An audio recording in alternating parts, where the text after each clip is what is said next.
অন্তর কখনো প্রশান্ত হবে না যদি রহমানের সাজদায় মাথা না নোয়াও। তোমার সমস্যার কখনো সমাধান হবে না যদি মসজিদের পানে ছুটে না যাও। তোমার বিষণ্ণতা কখনোই কাটবে না যদি সালাতে মনোযোগী না দাও। আসসালামু আলাইকুম, কেমন আছো সবাই? আশা করি সবাই ভালো আছো। আলহামদুলিল্লাহ, আমিও আল্লাহর রহমতে ভালো আছি। তো প্রতিদিনকার মতো আজও ছোট্ট একটা ভিডিও নিয়ে আসছি। তো সম্পূর্ণ ভিডিওটা দেখে সুন্দর একটা মন্তব্য রেখে আপুরা আসো, ভিডিও দেখো, কমেন্ট করো, কিন্তু একটা লাইক দাও না। তো লাইকটা দিয়ে তারপরে ভিডিওটা দেখা শুরু করে তারপরে ভিডিও শেষ হয়ে গেলে সুন্দর একটা কমেন্ট করে যাবা। আমি কিন্তু সবার ভিডিও একটা লাভ রিয়াক্ট দিয়ে তারপরে কিন্তু শুরু করি, ভিডিও দেখে শেষ করে তারপরে সুন্দর একটা কমেন্ট করে আসি। তো এই যে সকালে উঠে ওই গাছটা আমি লাগিয়ে দিলাম, তারপরে এতগুলো না রুটি বানিয়ে নিয়েছি। কিছুটা আমি ফ্রোজেন করে রাখবো, আর একটা রুটি থেকে না আমি খাবো। আর এটা হচ্ছে রসুন আর কাঁচামরিচ আমি একসাথে পেস্ট করে এভাবে রাখি, যখন লাগে না এক পিস করে বের করে নেই, এতে কিন্তু অনেক সুবিধা হয়। তো যাই হোক, এটা কিন্তু আমি ডিপ ফ্রিজে রেখে দেবো। আর একটা রুটি আমি সেকে নেব।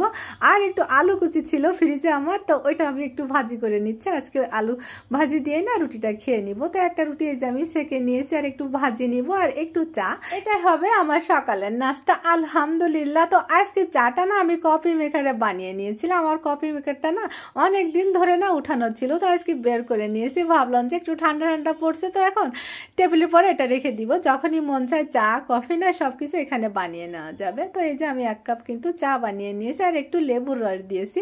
সকালে কিন্তু লেবু চাটা খেতে বেশ ভালোই লাগে। তো চাটা আমি একটু আরামসে বসে খেয়ে তারপরে এই যে আবারও কিচেনে আমি চলে আসছি। আর এটা হচ্ছে আমার গাছের বেগুন, একটু ছোট সাইজ। বেগুনগুলো ভাজি করলে কিন্তু খেতে বেশ ভালোই লাগে। তো আমি একটু কেটে নিচ্ছি, এভাবে ভাজি করলে না বেশ ভালো লাগে। তো যাই হোক, আমি কেটে তারপরে একটু পানির ভিতরে ওটা রেখে দিয়েছি। আর একটা লাউ ছিল আমার ফ্রিজে, তো ওই লাউটা আজকে রান্না করব আমি চিংড়ি মাছ দিয়ে। তো লাউর খোসাটা কিন্তু আমি ফেলে দিই না কোনো সময়, সব সময় না লাউর খোসাগুলো আমি ভাজি করে খাই। তো আজকে আর এটা ভাজি করবো না, ওটা রেখে দিব, পরের দিন ইনশাল্লাহ ভাজি করে খাবো। তো এই যে লাউটা না আমি কেটে নিব, কেটে তারপরে লাউ চিংড়ি দিয়ে রান্না করব। শীতের সময় না বড় মাছের থেকে লাউটা হচ্ছে চিংড়ি মাছ দিয়ে রান্না করলে আমার কাছে খেতে বেশ ভালোই লাগে। একটু বেশি করে ধনে পাতা দিয়ে তারপরে না এটা রান্না করব। আর আমি কয়েকটা কই মাছ না বড় সাইজের কই মাছ ভিজিয়ে রেখেছিলাম, তো আমি একটু লবণ হলুদ আর মরিচের গুঁড়া দিয়ে এটা ম্যারিনেট করে নিব। আগে কই মাছগুলো না একটু বড় সাইজের, এই জন্য আমি সুন্দর করে ধুয়ে তারপরে 2 পিঠ না একটু চিড়ে নিয়েছি। 2 পিঠ চিড়ে নিলে কি হয়, মশলাটা না সুন্দরভাবে প্রবেশ করে। তো আমি ওটা কিন্তু ম্যারিনেটে রেখে দিয়েছিলাম।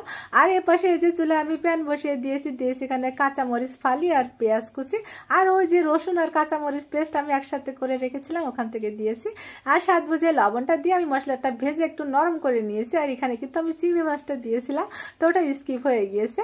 তো আমি মশলাটা নরম করে নিয়ে তারপরে বাকি সব গুঁড়া মশলাগুলো কিন্তু আমি দিয়ে দিয়েছিলাম, দিয়ে তারপর অল্প পানি দিয়ে মশলাটা কষিয়ে নিব।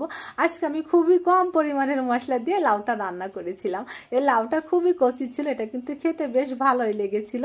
তো আমি এই যে নেড়ে চেড়ে মশলার সাথে মিশিয়ে তারপরে ওটা পাশে চলে দিয়েছি। আর এখানে এই যে আরেকটা প্যান বসিয়ে দিয়েছি।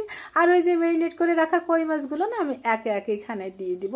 তো এই মাছগুলো কিন্তু আমি একটু সময় নিয়ে তারপরে ভেজে নিয়েছিলাম, যেহেতু পরে আর রান্না করব না, এটা ভেজেই খাবো আমরা, এই জন্য আমি একটু সময় নিয়ে সুন্দর করে ভেজে নিয়েছিলাম। মাছগুলো বড় সাইজ, তো এই জন্য। তো ভাজা হয়ে গিয়েছে, এই যে মাছগুলো না আমি উঠিয়ে নিয়েছি। এই তেলে না আমি বেগুনগুলো ভেজে নিব। তো বেগুনগুলো কিন্তু আমি লবণ হলুদ আর মরিচের গুঁড়া মাখিয়ে নিয়েছিলাম। তো একে একে এই যে আমি বেগুনগুলোও দিয়ে দিয়েছি। তো মাঝে মাঝে কিন্তু মাছ ঝোল ছাড়া এভাবে ভাজি খেতেও ভালো লাগে।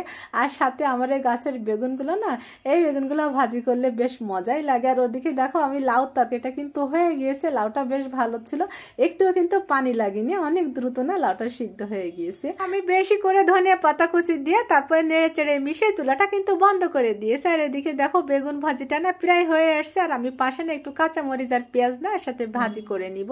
আর ওই যে লাউটা কিন্তু হয়ে গিয়েছে, আমি নামিয়ে নিয়েছি। দেখো লাউর কালারটা দেখলে কিন্তু বুঝবা যে লাউ তরকারিটা খেতে কতটা মজার হয়েছিল।